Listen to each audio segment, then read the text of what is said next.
오늘 은혜 받으실 말씀은 로마서 8장 1절과 2절입니다. 로마서 8장 1절과 2절 말씀을 우리 합독하겠습니다. 그러므로 이제 그리스도 예수 안에 있는 자에게는 결코 정죄함이 없나니 이는 그리스도 예수 안에 있는 생명의 성령의 법이 죄와 사망의 법에서 너를 해방하였음이라. 아멘. 오늘 할렐루야. 요즘에 우리가 언론을 통해서 자주 듣는 말 중에 하나가 법치국가라는 말이에요. 법치국가. 네, 대한민국은 법치국가죠. 이 법치라는 말은 이 법이 국가의 모든 행위의 근간이고 최종적인 권위를 갖는다, 그 말입니다. 그러니까 법이 그 나라를 이제 주관한다는 거죠. 그러나 사실은 그 법이 제대로 작동하지 않는 경우도 있고 또 법 자체가 잘못된 경우도 있는 것을 봅니다. 그래서 법치국가에 살면서 우리가 그 법이 제대로 시행되지 않는 모습을 종종 보지 않습니까? 근데 오늘 우리가 반드시 깨달아야 할 것은 하나님 나라가 바로 진정한 법치국가라는 거예요. 우리가 성경을 보면 그걸 분명히 알아요. 하나님 나라가 진정한 법치국가입니다. 근데 이 하나님 나라가 특별한 점은 이 법치국가는 삼권 분립이 기본이거든요. 입법과 사법과 행정이 서로 분립돼서 서로 견제하는 거죠. 근데 하나님 나라는 하나님이 이 삼권을 다 주관하세요. 법을 제정하는 것도 하나님이고 법을 시행하는 것도 하나님이고 법을 판결하는 것도 하나님. 그래서 완전한 나라라는 거예요. 하나님 나라 백성들은 하나님이 세우신 법을 잘 지키면 되는 거예요. 우리가 행한 대로 하나님은 판단하시는 것입니다. 잘한 자에게는 상을 주고 못한 자에게는 벌을 주시고. 그런데 하나님은 여러분 로비가 통합니까? 인맥이 통합니까? 절대 안 통해요. 하나님은 사람을 외모로 보시지 않고 정의롭게 판단하시기 때문에 저와 여러분이 하나님 나라의 백성 된 것이 너무나 감사한 일이죠. 그런데 성경을 보면 하나님이 처음에 구약의 이스라엘 나라를 세웠잖아요. 하나님 나라의 백성으로 부르시고 그 나라를 세우셨어요. 그래서 이스라엘은 왕이 없어요. 왜? 하나님이 왕이기 때문에. 왕이 없이 선지자들을 세워서 하나님이 다스리는 나라예요. 그리고 법도 하나님이 다 만들어서 주신 거예요. 그런데 그 이스라엘 나라의 법이 바로 십계명이에요. 십계명. 이 십계명은 헌법일 거예요. 헌법. 하나님 나라의 헌법. 그리고 그 외에도 여러 가지 제사법이 있고 정결법이 있고 민법이 있으나 그러나 제일 중요한 것은 십계명 헌법이에요. 그래서 이스라엘은 그 십계명을 반드시 지켜야 되는 거예요. 그런데 예수님이 이 십계명을 딱 두 가지로 요약해 주셨어요. 그게 뭘까요? 우리 마태복음 22장을 한번 보면 마태복음 22장 35절에서 40절 말씀이에요. 22장 35절에서 40절. 마태복음 22장 35절에서 40절을 다 같이 읽습니다. 그 중에 한 율법사가 예수를 시험하여 묻되 선생님, 율법 중에서 어느 계명이 크니까? 예수께서 이르시되 내 마음을 다하고 목숨을 다하고 뜻을 다하여 주 너희 하나님을 사랑하라 하셨으니 이것이 크고 첫째 되는 계명이요 둘째도 그와 같으니 내 이웃을 내 자신같이 사랑하라 하셨으니 이 두 계명이 온 율법과 선지자의 강령이니라. 예수님이 십계명을 두 개로 요약해 주셨는데, 하나는 내 마음을 다하고 목숨을 다하고 뜻을 다하여 주 너희 하나님을 사랑하라. 두 번째는 내 이웃을 내 자신같이 사랑하라. 근데 여러분 보세요. 하나님 나라의 헌법이 이 두 가지인데, 두 가지가 지킬만 합니까? 우리가 이 두 계명을 듣는 순간 이 두 가지를 지키는 게 불가능하다는 것을 알게 됩니다. 우리가 여러분 하나님을 사랑하죠. 근데 얼마만큼 사랑해요? 조금. 그렇죠? 조금 사랑해요. 마음을 다하고 목숨을 다하고 뜻을 다해 사랑한 적이 있었던가요? 우리가 이제까지 살면서 단 하루라도 정말 이렇게 마음과 목숨과 뜻을 다해 사랑했던 적이 있었던가요? 없다는 거죠. 힘들어요. 사랑하고는 싶은데 안 돼요. 그러면 내 이웃을 내 자신같이 사랑하라. 그건 되나요? 나 사랑하듯이 다른 사람 사랑할 수 있어요, 여러분? 어려워요. 이렇게 사랑할 수 있는 거는 부모밖에 없어요. 부모가 자식 사랑하는 건 그럴 수 있죠. 때로는 부모가 자식을 자기보다 더 사랑하거든요. 자기 안 먹어도 자식은 먹이거든요. 그러나 그 마음도 평생 안 가더라고요. 예, 좀 틀어지고 그러면 또 안 그럴 때도 있고 평생 지속될 수가 없는 거죠. 우리가 하나님의 두 가지 계명을 제대로 지킬 수가 없다라는 거예요. 법대로 살 수가 없는 것이에요. 하나님 나라 백성으로 법을 지켜야 되는데 저부터 여러분 모두 다 법대로 못 산다는 거예요. 그래서 하나님이 우리를 위해 하나님의 법을 충족시킬 수 있는 노하우를 하나 가르쳐 주셨어요. 너희가 법을 못 지키니까 법을 못 지켜도 법을 지킨 것과 동등한 그런 효과가 있는 노하우를 내가 너희에게 가르쳐 주마. 그게 뭘까요? 두 가지인데 첫째는 예수 그리스도를 믿으라는 거예요. 예수를 믿어라. 이게 중요해요. 예수는 누구예요? 세상 죄를 지고 가는 하나님의 어린 양이에요. 그를 믿어라. 예수를 믿는다는 것은 하나님이 나에게 베푸시는 자비를 받아들이는 거예요. 예수님이 왜 오셨어요? 예수님이 왜 죽으셨어요? 그냥 예수님은 나를 위해 죽으신 거예요.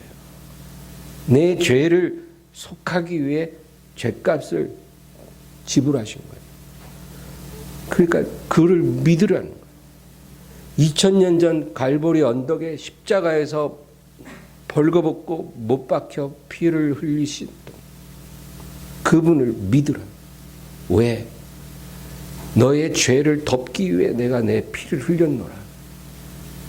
그래서 그분을 우리가 믿으면 예수님이 우리 죄를 다 덮어버리는 거예요. 할렐루야. 그래서 믿으라는 거예요. 죄를 안 질 수가 없거든요, 우리가. 하나님 법을 못 지키거든요. 그런데 법을 지키는 게 해답이 아니고 예수를 믿어서 그 불법과 범법을 다 덮어버리라는 거예요. 이게 하나님의 해결책이었어요. 그래서 예수님이 제자들에게 3년 반 동안 주구장창 가르치신 게 뭐냐면 나를 믿어라. 나를 믿어라. 그 얘기만 하신 거예요. 나는 길이요 진리요 생명이니 나를 믿어라. 나는 부활이요 생명이니 살아서 나를 믿는 자는 죽은 자는 죽어도 살겠고 살아서 나를 믿는 자는 영원히 죽지 아니하리. 나를 믿어라. 나는 생명의 떡이라. 세상의 빛이라. 나는 선한 목자라. 예수님 제자들에게 3년 반 동안 나를 믿으라는 거예요.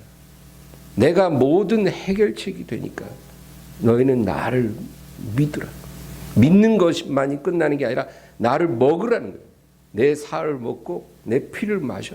실제로 그렇게 하라는 게 아니라 예수님이 떼어주는 떡과 잔을 막 먹고 마심으로 예수님과 연합하라, 그 얘기예요.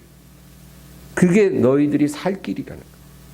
너가 그렇게 해야만이 모든 재판장 되신 하나님 앞에 네가 섰을 때 네 죄가 싹 가려지는 거지. 그러나 네가 만약에 그걸 거부하면 너를 가릴 게 없다는 거예요. 그러면 어떻게 돼요? 입법자도 하나님이고 시행자도 하나님이고 재판자도 하나님인데 하나님 앞에 우리가 아무것도 가리지 않고 더러운 그대로 서게 되면 어떻게 돼요? 처벌받는 거예요. 그 처벌이 뭐예요? 사형이에요. 그냥 죽는 게 아니라 영원한 죽음이에요. 너희 목숨을 빼앗는 자들을 두려워하지 말고 너희 육체의 생명과 영혼까지 멸하시는 이를 두려워하라. 하나님 앞에 서면 영원히 처벌받는 거예요. 그래서 우리가 예수님을 믿어야 우리의 죄과가 덮어진다는 것. 그게 얼마나 중요한 일입니까? 그리고 예수님이 믿지 않은 자들을 엄청 책망하셔요. 화 있을진저 가버나움, 화 있을진저 고라시나 벳세다야. 내가 너희에게 행한 권능을 두로와 시돈에서 행했으면 저들이 벌써 죄 가운데 앉아 회개하였을 것이다. 내가 너희에게 전한 메시지를 소돔성에 가서 전했으면 그 성이 지금까지 있었을 것이다. 예수님이 행하는 그 말씀과 권능을 보고도 믿지 않은 이스라엘에 화 있을진저. 그러니까 여러분 믿는 게 중요한 거예요. 여러분 예수님을 놓치지 말기를 주의 이름으로 축원합니다. 그 다음에 또 하나 주시는 노하우가 성령 받으라. 그거예요. 성령을 받아라. 나를 믿었으면 성령 받아라. 요한복음 20장 22절에 보면 이 말씀을 하시고 그들을 향하사 숨을 내쉬며 이르시되 성령을 받으라. 설교 다 하시고 그러고는 성령을 받으라. 여러분 이 성령을 예수님의 숨으로 묘사를 하신 거예요. 그러니까 우리가 성령을 받는 것은 예수님의 숨결을 우리가 받아들이는 거예요. 그래서 우리 여러분 예배 가운데 기도 가운데 성령께서 우리 가운데 오시잖아요. 그게 뭔지 아세요? 예수님의 숨이 우리 안에 불어넣어지고 있는 거예요. 그래서 예수님의 숨을 받아들이면 우리가 예수님과 연합되고 그리고 하나님의 뜻을 깨달아지고 하나님의 뜻을 순종할 수 있는 힘을 갖게 되는 거예요. 예수님이 이 세상에 계실 때 아버지 뜻에 온전히 순종했잖아요. 그럼 우리도 예수님처럼 되려면 어떻게 해야 돼요? 예수님의 숨을 우리도 소유하면 돼요. 예수님과 같은 호흡을 갖고 사는 거예요. 그러면 성령님이 우리 안에 계셔서 하나님 뜻을 다 깨닫게 해주시고 그 뜻을 순종할 수 있는 힘을 주시는 거예요. 여러분 성령의 도우심 없이는 하나님의 뜻도 모르고 하나님의 뜻을 행할 수도 없어요. 그래서 오늘 본문 말씀이 바로 그 맥락이에요. 우리 본문 1절 로마서 8장 1절을 한번 다시 볼까요? 본문 로마서 8장 1절 다 같이 읽습니다. 그러므로 이제 그리스도 예수 안에 있는 자에게는 결코 정죄함이 없나니. 네. 그리스도 예수 안에 있는 자에게 정죄함이 결코 없느니라. 예수 안에 있는 자는 결코 정죄받지 않으리라. 여러분 이 정죄함이라는 것은 뭐예요? 어떤 사람을 우리가 죄 있다, 유죄하다고 우리가 판단하는 거 있죠. 그게 정죄예요. 그런데 그리스도 안에 있는 사람은 결코 정죄받지 않는다는 거예요. 어느 누구도 우리를 유죄하다고 우리가 유죄한 자라고 주장할 권리가 없다라는 거예요. 왜? 우리의 모든 죄가 예수 그리스도 안에 감춰져 있기 때문에 절대로 우리를 정죄할 수 있는 권리가 어느 누구에게도 없다라는 거예요. 예수님이 우리를 덮어버렸어요. 그러니까 하나님도 우리를 딱 볼 때 죄 없다는 거예요. 죄 없다는. 죄가 없는 게 아닌데 실제로 하나님이 우리를 보고 죄 없다. 어떻게 그런 일이 일어나요? 예수님 안에 우리가 감춰져 있기 때문에 그런 일이 일어날 수 있는 거예요. 하나님 앞에 죄 없다라고 여겨질 수 있는 유일한 길은 예수님 안에 감춰지는 거예요. 그거 외에는 다른 방법이 없어요. 어떤 종교도 어떤 철학도 그 길을 우리에게 안 가르쳐줘요. 그래서 그 길은 다 미혹의 길이라는 거예요. 아무리 화려한 종교적인 의식이 있고 뭔가 거룩해 보여도 예수님 안에 감춰지는 그 길을 가르쳐주지 않는 것들은 다 거짓이에요. 하나님이 우리를 죄 없다라고 여기는 유일한 길은 예수님 안에 있어야 돼요. 마귀도 우리에게 죄 있다라고 말을 못해요. 예수님 안에 있는 동안에는. 기소장을 쓰고 싶은데 못 써. 죄가 없다는 거예요. 죄가. 그럼 어떻게 써요, 마귀가? 마귀도 할 말이 없어요. 이 세상 사람들도 우리에게 손가락질할 권리가 없어요. 하나님이 받아주질 않아요. 내가 과거에 아무리 개차반 인생을 살아서 내가 어떤 사람인지 세상 사람들 다 알아. 우리 가족 다 알아. 그런데도 그 사람이 진실로 회개하고 예수님 안에 거하면 그 어느 누구도 나의 과거를 가리키면서 너는 죄인이라고 말할 수가 없다라는 거예요. 하나님이 인정 안 해요. 그런 것들을. 죄 없다는 거예요. 그러니까 여러분, 나 자신도 나를 죄인이라고 말하면 안 된다는 거예요. 예수 안에 있는 사람은 자기 자신도 용서할 줄 알아야 돼요. 자기 자신을 정죄하고 자꾸 과거에 저지른 잘못에 대해서 거기 생각을 하고 눌리려고 하면 안 돼요. 그런 잘못을 저질렀지만 지금은 내가 예수님 안에 감추어졌고 내 죄가 씻음을 받았습니다. 비록 제 마음에 슬픔은 있지만 그 죄로 인해서 저는 정죄받지 않을 것을 믿습니다. 이렇게 살아야 되는 거예요. 우리가 과거에 어떤 사람에게 큰 상처를 줬어요. 그러면 그 사람을 만날 때 미안한 마음이 있죠. 그 마음까지도 다 지워버리라는 건 아니에요. 그러나 하나님 앞에서 내 죄 씻음 받았다는 사실을까지도 우리가 놓치면은 절대로 아니 된다. 그것입니다. 그래서 예수님이 나를 믿으라. 그리스도 안에 있는 자에게는 결코 정죄함이 없나니. 그 다음에 2절 우리 다 같이 읽겠습니다. 이는 그리스도 예수 안에 있는 생명의 성령의 법이 죄와 사망의 법에서 너를 해방하였음이라. 아멘. 그리스도 안에 있는 한 법이 어떤 법? 생명의 성령의 법이 죄와 사망의 법에서 너를 해방하였다. 우리가 어떤 법 아래에 딱 있었는데 또 하나의 강력한 법이 제정돼서 그 강력한 법에 의해 예전에 내가 있던 그 법이 무력화되고 새로운 법에 우리가 적용을 받게 된다. 그 얘기예요. 그럼 옛 법이 뭐예요? 죄와 사망의 법.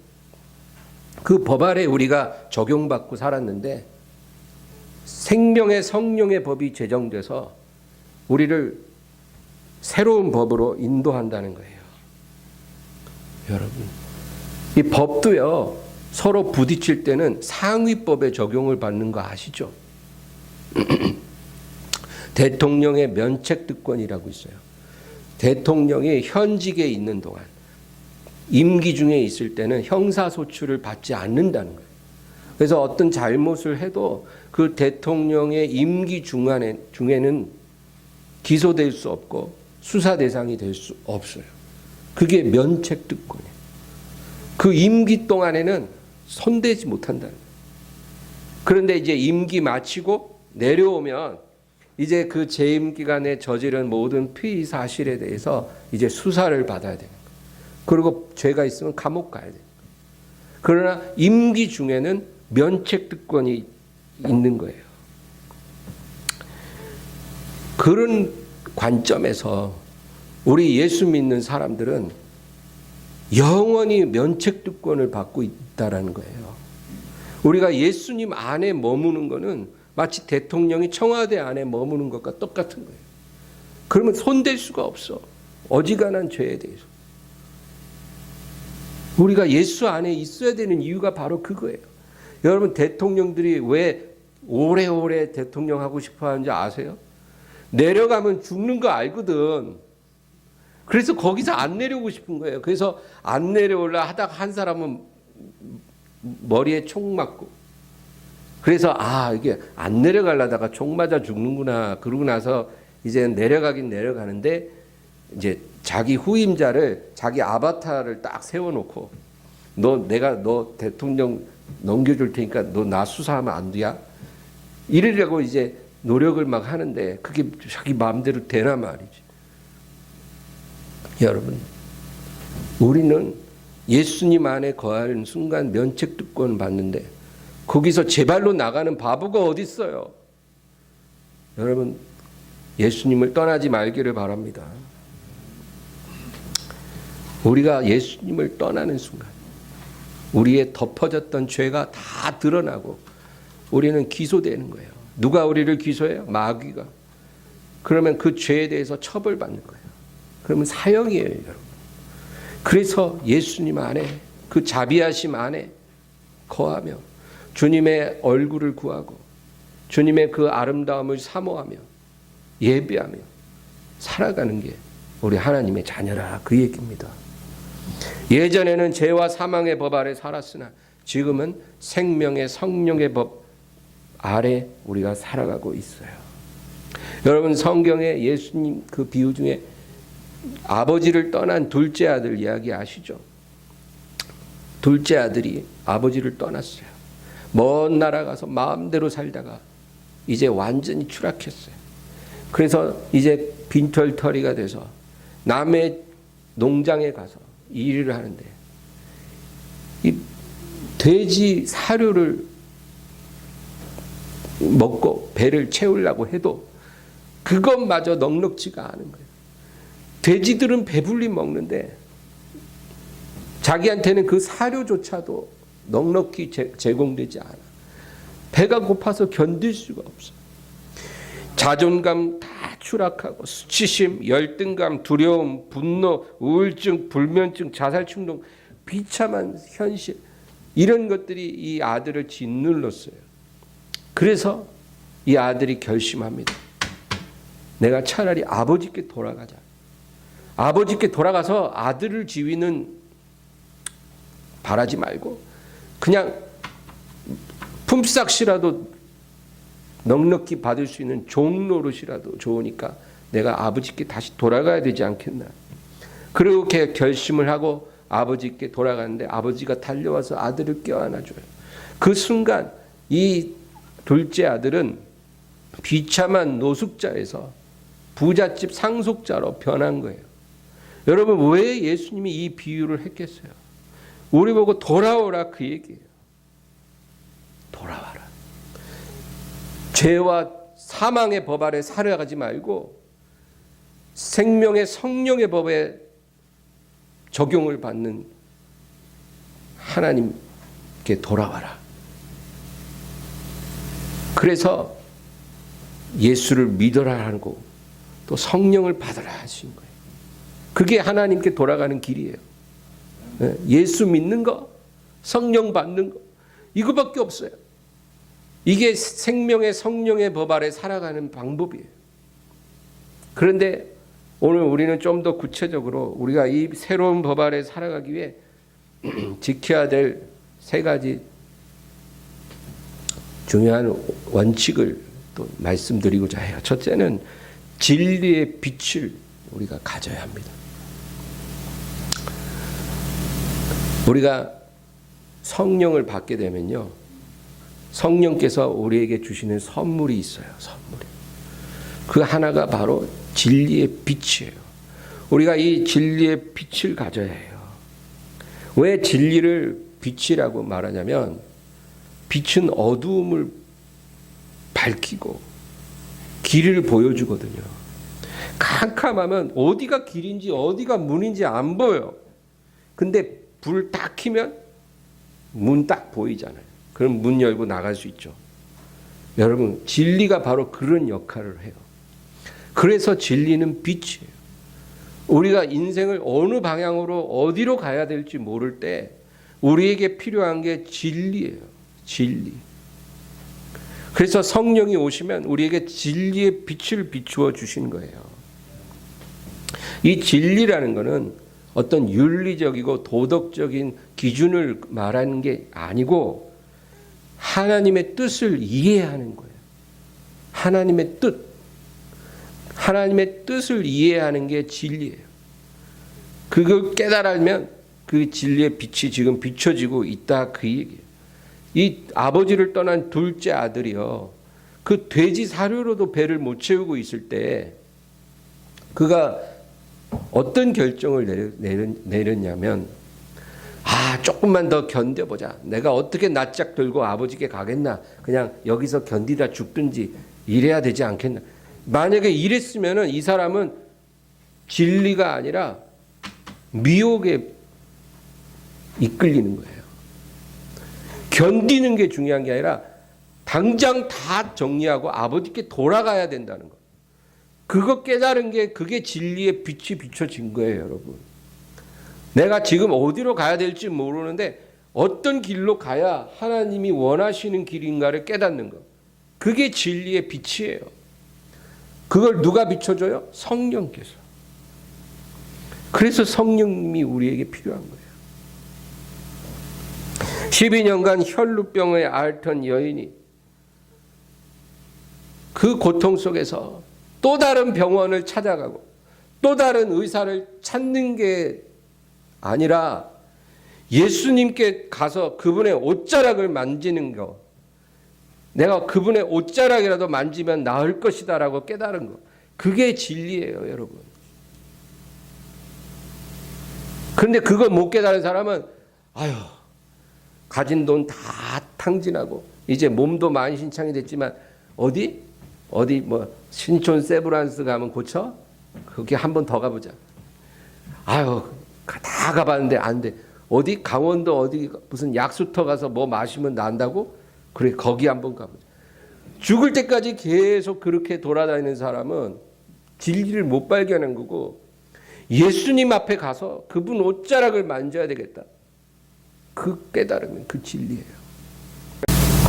나사로가 죽었을 때 예수님이 나사로를 찾아오신 것은 죽은 지 나흘 후예요. 그런데 사람들은 다 예수님이 너무 늦게 왔다는 거예요. 너무 늦게 오셨어요. 정확한 시간을 놓치셨어요. 그런데 예수님이 늦게 온 게 아니라 정확하게 오셨다라는 사실을 깨달은 것. 그게 진리예요, 여러분. 예수님이 실수한 적이 있나요? 하나님이 타이밍을 놓칠 수가 있나요? 하나님은 타이밍을 놓치지 않아요. 그거 깨닫는 게 진리예요. 지금 내 마음이 너무 힘들고 외로운데 지금 이 고통 속에서 어떻게 하면 이 고통을 해결할까가, 그거에 집중하는 게 아니라 내가 하나님 앞에서 지금 놓친 게 있는가? 내가 그거 깨달으면 그게 진리의 빛이 비춰지는 거예요, 여러분. 내가 하나님 앞에 놓치고 있는 게 있는가? 그거 깨달아지는 거. 그게 은혜예요. 엠마오로 가는 두 제자가 있었잖아요. 둘이서 막 얘기를 하고 걸어가요. 근데 어떤 한 사람이 옆에 다가와서 너희가 무슨 얘기하고 있니? 그러니까 딱 서서 쳐다본, 아니 당신은 지금 예루살렘에서 며칠 전에 일어난 그 사건을 모른단 말이요. 무슨 말인데? 아 글쎄 며칠 전에 우리가 그렇게 따르던 선지자 예수를 제사장들과 로마 사람들이 십자가에 못 박혀 죽이지 않았어.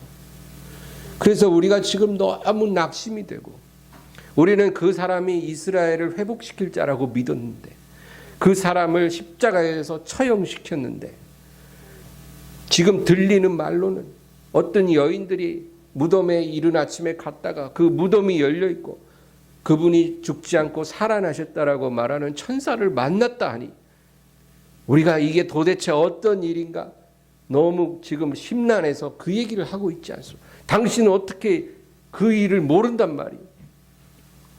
그러니까 이 사람이 선지자들과 구약의 말씀을 깨닫지 못하는 자들아, 구약에 기록된 많은 이야기들, 시편과 예언자들의 글이 바로 하나님의 그리스도가 고난을 받으시고 다시 살아날 것에 대해서 이야기하고 있다는 것을 깨닫지 못하느냐.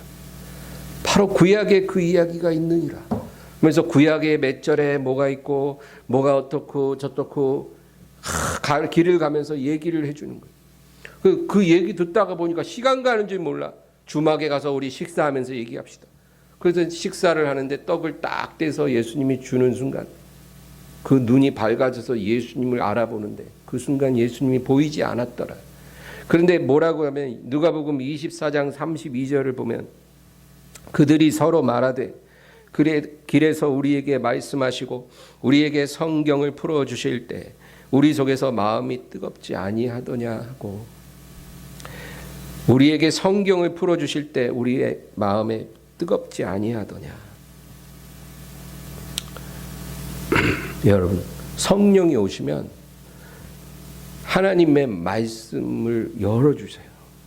그래서 그 말씀 안에서 내 인생의 모든 문제가 풀리기 시작합니다.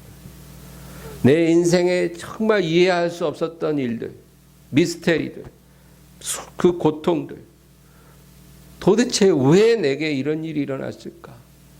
왜 내가 그렇게 기도했건만 하나님은 그 기도에 응답하지 않으셨을까?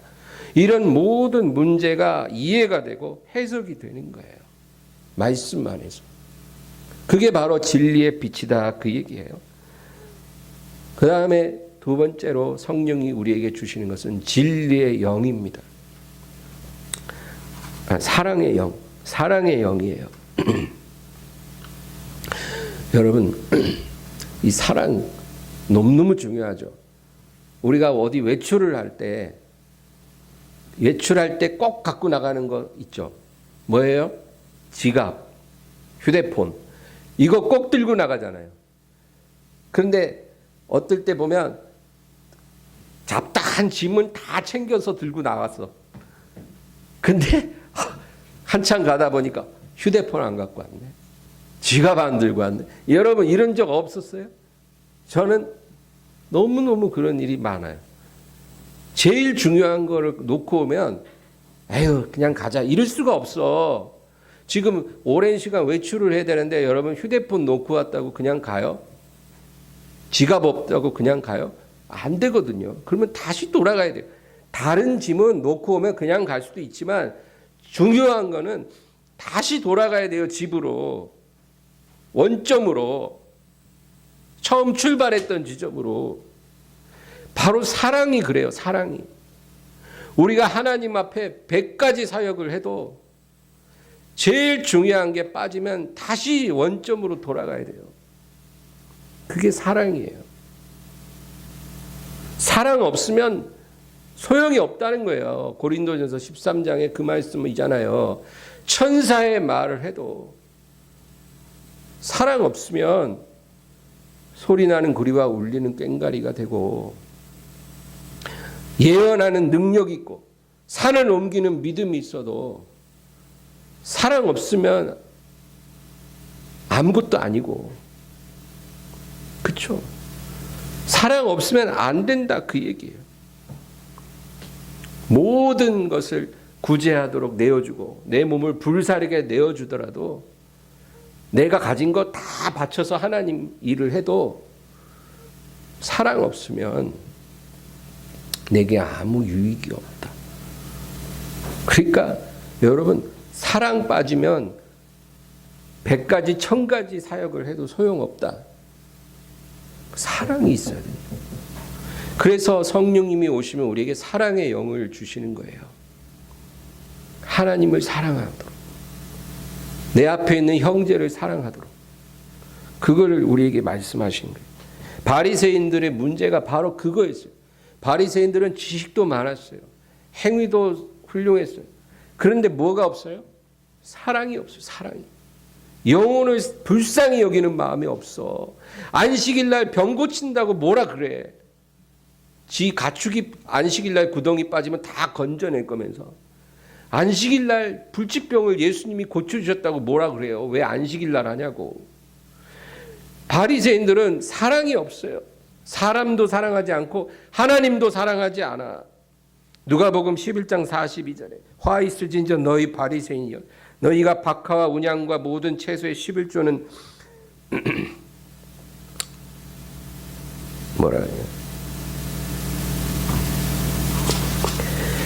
뭐라고 썼는지 안 보이네요. 들이되 하나님에 대한 사랑을 버린다. 모든 것 다 바치면서 제일 중요한 거는 딱 내팽개쳐요. 뭐예요? 하나님에 대한 사랑이 없어. 너희 가운데 하나님을 사랑하는 마음이 없음을 내가 알았도다.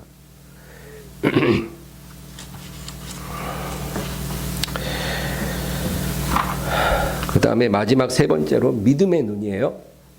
성령이 오시면 우리에게 믿음의 눈을 주십니다.